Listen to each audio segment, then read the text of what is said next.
এক আশিক বাহিনীর তাণ্ডবে অতিষ্ঠ গোটা মিরপুর। চাঁদাবাজি, মাদক ব্যবসা, কোপাকুপি, ভাঙচুর আর অস্ত্রের মহড়া এই বাহিনীর নিত্যদিনের কাজ। সম্প্রতি তাদের এই সমস্ত অপকর্ম সিসি ক্যামেরায় ধারণ হচ্ছে বলে বাহিনীর সদস্যরা প্রায় রাতে মহড়া দিয়ে এসব ক্যামেরাও ভাঙচুর চালাচ্ছে। উদ্বেগের বিষয় হচ্ছে এত কিছুর পরও নির্বিকার প্রশাসন, জানিয়ে শঙ্কিত মিরপুরবাসী। আশিক মাহমুদের প্রতিবেদনে বিস্তারিত।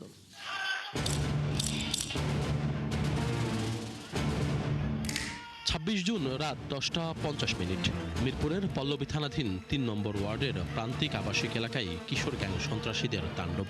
দেশীয় অস্ত্র হাতে রাস্তার মোড়ে মোড়ে যাকে পাচ্ছে তাকেই কোপাচ্ছে সন্ত্রাসীরা। এ যেন মধ্যযুগীয় বর্বরতা। খোঁজ নিয়ে জানা গেছে, চাঁদা না দেয়ায় ওই দিন ক্ষমতার জানান দিতে আশিক বাহিনীর প্রায় অর্ধশত সন্ত্রাসী এই তাণ্ডব চালায়। কোপানো হয় বেশ কয়েকজনকে, এদের মধ্যে রিকশা চালক হারুন একজন। তবে আশিকের ভয়ে ক্যামেরার সামনে কথা বলতে চান না তিনি। রিকশা চালক হারুন ভয়ে কথা না বললেও ঘটনাস্থলে গিয়ে প্রত্যক্ষদর্শীদের সাথে কথা বলেছি আমরা। পরিচয় গোপন রাখার শর্তে এই যুবক কেন, কারা এই হামলা চালিয়েছে তার বিস্তারিত জানিয়েছেন।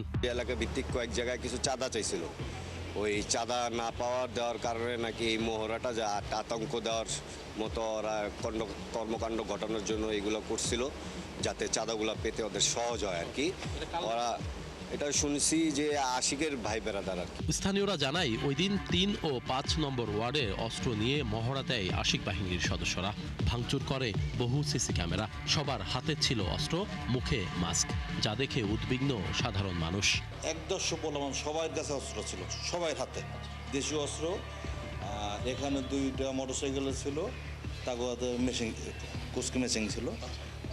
এদিক দিয়ে অলরেডি যাইয়াও সামনে হাতে ডাইনের দারোগার বাসা আছে, ভিতরে ঢুকিয়া 2টা বাচ্চার গলায় ছুরি ধরছে আর গ্লাস মেলাস কোপাইয়া কিছু ভাঙছে। এদিকে গাড়ি ছিল, গাড়ির মনে বাইরিয়া মইডিয়া সব চলে গেছে। ওরা ওই যে সিসি ক্যামেরা ভাঙছে, আবার বাড়ির ভিতরে ইটা উটা চাকাইছে।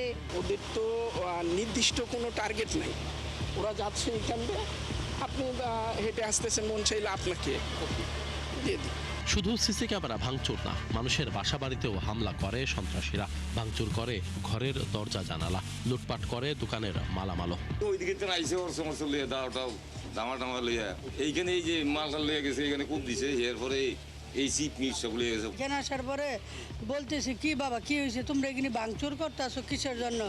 আমারা বলে কি মাদার চোদ ভিতরে যা, নাইল তরে জব করো। মানে 4টা-5টা এই বড় রান্দা, আমার জন্মের বড় দেখিনি এত বড় বড় রান্দাও, ওই রান্দাও দিয়ে কোপাইছে। আমি ফট করে গেট লাগাই দিয়েছি, নাহলে তো আমারই কোপটা দিয়ে দেয়।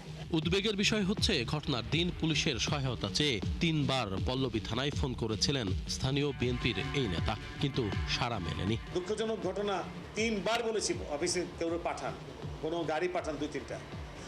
মানুষ ভীত হয়ে যাচ্ছে, কিন্তু পল্লবী থানা আমাদেরকে কোনো সহযোগিতা করে নাই। থানা থেকে একটা গাড়ি কোনোদিন এসে জিজ্ঞেস করে নাই যে আপনি একটা অভিযোগ করেছিলেন, কেন, কি হয়েছে। শুধু তাই না, ভুক্তভোগীরা থানায় লিখিত অভিযোগ দিয়েও কোনো প্রতিকার পাচ্ছেন না বলে অভিযোগ পাওয়া গেছে। যে 5 দিন না 6 দিন ঘটনা, একটা পুলিশও দেখলাম না। তুই চান্দের দেশে গেলেও তোরা আমি দইরা আনবো।